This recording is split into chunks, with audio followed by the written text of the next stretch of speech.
Chris Middleton took over the fourth quarter. Sunday night's Game 3 in the Eastern Conference Finals. He finished with 38 points, but 20 of them came in the fourth. He also grabbed 11 rebounds and dished 7 assists. The Bucks now lead the series 2-1 and have reclaimed home court advantage over the Hawks. But let's listen in first on Trae Young talking about his injured ankle. It's sore right now. It's hurting. It's frustrating. Couldn't really go as fast as I wanted to, and then when I did, it hurt. So just gotta get treatment, and hopefully it feels better for next game. We've had to play without Trae for a couple big moments throughout the season, throughout the year. I feel like guys have stepped up and been ready for the challenge. Obviously, playoff series, so the magnitude is a little bit intensified, but that just means other guys have to be ready to step up. I think with our team, we're so unselfish. If anybody has it going, that ball goes to them. Some games it's me, some games it's Giannis, some games it's Drew. We all have a great feel about who has it going, who has the best matchup, and who can create the best look. So when it's my turn or my time to have it, I'm thinking the same way to try to get the best shot up for everybody. I have the whole game to be, the guy. I don't care about being the guy in the fourth quarter. Whoever wants to be the guy in the fourth quarter, and or Chris or Drew or PJ or Bobby or Brino, whoever the case might be, and help us win game, that's what I care about. Our quick shots are leading to transition baskets, and that's something that they have taken advantage of. Just got to do a better job of shot selection, quick shots, and turnovers. They are converting those into points. You got to value every possession when you have that basketball. In the playoffs, every possession is a big possession. Unfortunately, an MRI revealed a bone bruise on Trae's right foot earlier Monday. His status is now questionable. Guys, how do you quantify this potential loss, or even if he plays but at less than 100%? I think he's going to play, and I think he's going to be fine.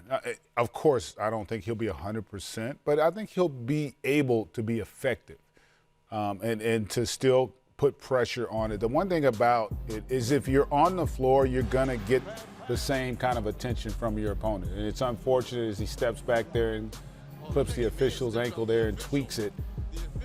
Now, the other thing about this injury, I'm not one that's seen him have a lot of ankle injuries, and that's the other concern, because some guys turn their ankles a lot, so they're accustomed to playing. I was one of those guys. I was accustomed to playing with a sprained ankle. If he's someone who has it, that could be a concern. But ultimately, guys, I think he's going to still be able to perform well. I don't think he'll be the issue for the Hawks going into Game 4. Yeah, I think obviously you would love for him not to be injured because he's dynamic and he means so much to the Atlanta Hawks. But I think the attention he's getting now from the Milwaukee Bucks, if he was 100%, they are saying right now, we're not letting you come off screen and rolls. You're not going to have the lob. You're not going to have the three. You're going to have to hit the mid-range pull-up, or you're going to have to run off screens. So that's one issue. Second is their defense as well. Their defense transition baskets, they gave up too many easy buckets. A lot of it, as Nate McMillan said, they're quick shots. You're off balance, and then they're getting easy runouts. Second, the Milwaukee Bucks is pretty good. That's the one thing we got to understand is they have a two-time MVP, and he's a defensive player. Drew Holiday is probably one of the best defending guards right now. And I think for Chris Middleton, Drew Holiday has helped him so much. Nothing against Eric Bledsoe, but, the floor was shrunk with Eric Bledsoe. It's not shrunk with Drew Holiday. You better stay connected to him because he can make the shot, he can make the next play, he can drive. And then Bobby Porter's being able to knock down shots, and Brook Lopez has helped him. What do you think, though, watching Chris Middleton dominate down the stretch? This has, in a lot of ways, been his coming out party. Because it wasn't just this game. Remember how terrific he was in Game 6 against Brooklyn, and when they were facing elimination. He had, I think, 38 in that game. And the thing about him too is he's not just a scorer. He's 7 assists in this game.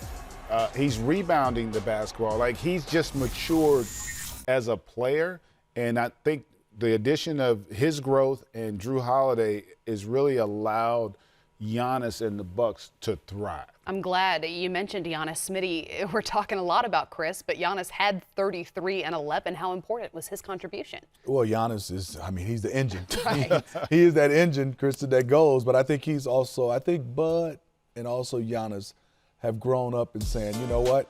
We got to be able to play basketball different down the stretch. And he has two guys that they can rely on, Drew Holiday and Chris Middleton. I think now Giannis is understanding, I can still get my points. I can still be effective down the stretch. But I don't have to be the guy that attacks five guys spinning and trying to drive and get to the free throw line. I can set a pick, catch the roll, and then let these two guys play. I think Giannis is the reason why Chris Middleton is starting to play at a different level, because he said in the press conference, I'm okay whoever's the guy down the stretch. And I thought the last two postseasons, GA, he was trying to be the guy. Yes. You're going to always be the guy because he's that good. But if I got somebody else who's going, it's hard to stop three guys that's really good.